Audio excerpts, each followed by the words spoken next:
اعوذ باللہ من الشیطان الرجیم بسم اللہ الرحمن الرحیم۔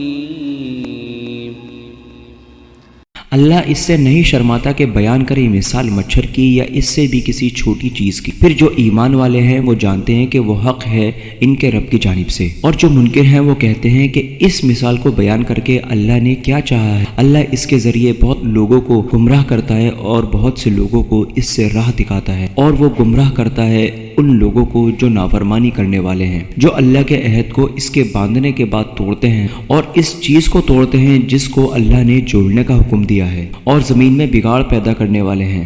یہی لوگ ہیں نقصان اٹھانے والے۔ تم کس طرح اللہ کا انکار کرتے ہو، حالانکہ تم بے جان تھے تو اس نے تم کو زندگی عطا کی، پھر وہ تم کو موت دے گا، پھر زندہ کرے گا، پھر تم اسی کی طرف لوٹائے جاؤ گے۔